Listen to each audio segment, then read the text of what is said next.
दोस्तों नमस्कार, मैं राम सूरत यादव। सत्ता भी क्या चीज है कि सत्ता में बने रहने के लिए किस तरीके के समझौते किए जा सकते हैं, अपने आप को किस हद तक नीचे गिराया जा सकता है, इसकी वानगी अब जो है मोदी सरकार में देखने को मिल रही है। आपने देखा है कभी मात्र 20 दिन जो है सरकार बने हुई है, लेकिन 20 दिन के अंदर किस तरीके से अब जो है नीतीश कुमार और नायडू एक तरीके से सौदेबाजी करने पर उतर आए हैं। आप सोच नहीं सकते हैं कि मोदी सरकार को अब आगे के जो है कैसे कार्यकाल पूरा करेंगे, कैसे उनकी सरकार चलेगी, क्योंकि आप देख रहे हैं कि मनमानी तरीके से प्रधानमंत्री मोदी जी मंत्रिमंडल का विस्तार तो कर लिया, लोकसभा अध्यक्ष स्पीकर का चुनाव भी कर लिया, अपने मन माफिक जो है लोकसभा अध्यक्ष स्पीकर को बना भी लिया और मंत्रिपरिषद का जो विस्तार भी कर लिया। जिसे चाहा उसे जो है मंत्री पद दिया, जिसे नहीं चाहा उसको नहीं दिया। लेकिन अब पूरी तरीके से प्रधानमंत्री मोदी जी बेहद संकट में हैं, क्योंकि एक तरीके से नायडू और नीतीश कुमार अब पूरी तरीके से आंखें दिखाने लगे हैं और एक तरीके से सौदेबाजी पर उतर आए हैं और खुल करके चुनौती दे दी है कि अगर हमारी बातों को नहीं मानी गई,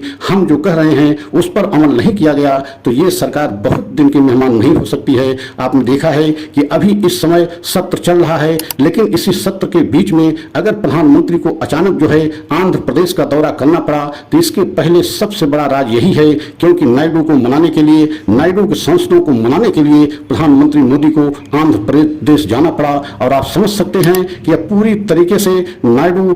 और नीतीश कुमार सौदेबाजी पर उतर आए हैं और अब प्रधानमंत्री मोदी सरकार को बहुत बड़ा संकट है। तो अब हम पूरा विस्तार से बताएंगे कि ये सरकार कब तक चल सकती है या सरकार पे किस तरीके के संकट हैं। लेकिन अगर हम हमारे चैनल पे पहली बार हैं तो चैनल को लाइक सब्सक्राइब जरूर कर लें, वीडियो को अंत तक देखें, तभी पूरी बात समझ में आएगी। तो सबसे पहले ये जानना बहुत जरूरी है कि जिस समय 4 जून को रिजल्ट आया, मतलब लोकसभा चुनाव का परिणाम आया, उसी समय से कयास लगाया जा रहा था कि ये सरकार कैसे बनेगी और बन भी जाएगी तो कितने दिन तक चलेगी। और अब परिस्थिति वही धीरे धीरे आती जा रही है कि आपने देखा है कि जब सरकार गठन होने से पहले, मतलब 9 जून को प्रधानमंत्री मोदी के शपथ लेने से पहले ही चंद्रबाबू नायडू ने लोकसभा स्पीकर का पद मांगा था और एक तरीके से नीतीश कुमार भी रेल मंत्रालय को मांगा था, लेकिन उनकी मांगों पर विचार नहीं किया गया, न उन पर बहुत ध्यान दिया गया। प्रधानमंत्री मोदी जी न तो रेल मंत्रालय दिया और न जो लोकसभा स्पीकर का पद चंद्रबाबू नायडू के पार्टी को दिया। लेकिन अब मुसीबत बढ़नी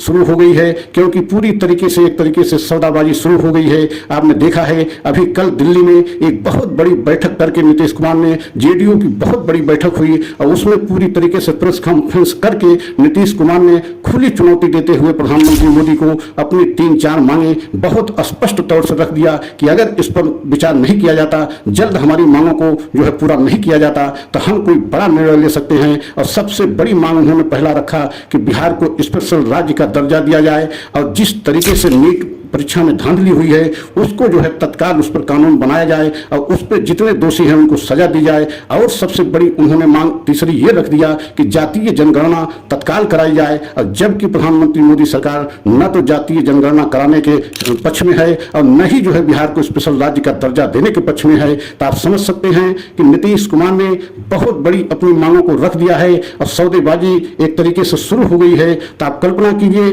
कि अब आने वाले समय में ये सरकार कितने दिन चलेगी या नहीं चलेगी, ये आप पर हम छोड़ते हैं। और दूसरी तरफ चंद्रबाबू नायडू ने भी सौदेबाजी करते हुए प्रधानमंत्री मोदी को खुली चुनौती देते हुए स्पष्ट कह दिया है कि हमें 1 लाख करोड़ का फंड चाहिए, मतलब तत्काल हमें 1 लाख करोड़ का फंड आप नहीं रिलीज करते हैं तो हम कुछ बड़ा जो है फैसला ले सकते हैं। क्योंकि चंद्रबाबू नायडू का कहना है कि लोकसभा स्पीकर का पद हमें नहीं दिया गया, जबकि हम लोकसभा स्पीकर का पद चाह रहे थे। अब उसके बदले में इतनी बड़ी जो है राशि की फंड जो है चंद्रबाबू नायडू ने मांगा है, जिससे प्रधानमंत्री मोदी की मुश्किल बढ़ गई है। आप समझ सकते हैं कि चंद्रबाबू नायडू और नीतीश कुमार अब पूरी तरीके से मोदी सरकार को ब्लैक में जो है मीटिंग करने के लिए, पूरी तरीके से सौदेबाजी करने के लिए एक तरीके से जो है उतर आए हैं। और यही कारण है कि इतनी बड़ी मांगे जो है नीतीश कुमार भी रख दिए हैं, जो प्रधानमंत्री मोदी को मानना लगभग असंभव दिख रहा है। और दूसरी तरफ चंद्रबाबू नायडू ने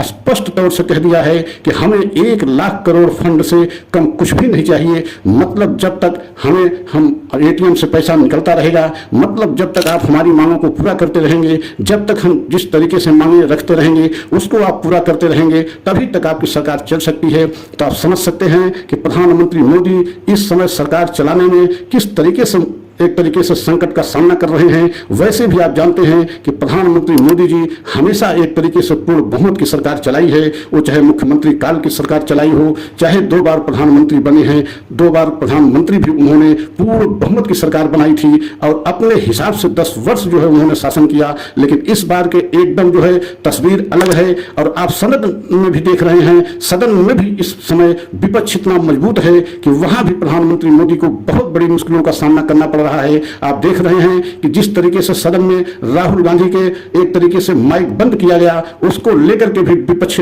बहुत जो है हंगामा कर रहा है और पूरी तरीके से विपक्ष जो है बीजेपी सरकार पर, खासकर लोकसभा अध्यक्ष पर हमलावर है कि राहुल गांधी प्रतिपक्ष के नेता हैं, विपक्ष के सदन में सबसे बड़े नेता हैं, उनका माइक क्यों बंद किया गया। एक तरीके से जनता की आवाज नीट मसले पर, नीट धांधली को लेकर के राहुल गांधी बोल रहे थे, लेकिन उसी समय उनका माइक बंद किया गया। तो आप समझ सकते हैं कि इस समय मोदी सरकार बेहद संकट में फंसी हुई है। एक तरफ तो उनके जो घटक दल हैं वो सौदेबाजी पर उतर आए हैं, दूसरी तरफ विपक्ष इतना मजबूत है कि सदन में जो है एक तरीके से बीजेपी सरकार को कई मुश्किलों का सामना करना पड़ रहा है। देखना अब यह है कि यह सरकार कब तक चल पाएगी, कितने दिन तक चलेगी, कितने समय तक चल पाएगी, ये एक बहुत बड़ा जो है आने वाले समय में सस्पेंस बना हुआ है। लेकिन इतना तो तय है कि नीतीश कुमार एवं चंद्रबाबू नायडू पूरी तरीके से सौदेबाजी करने पर उतर आए हैं। अगर उनकी मांगों को नजरअंदाज किया जाता है तो इतना तो तय है कि यह सरकार को चलना बहुत बड़ी मुसीबत हो जाएगी।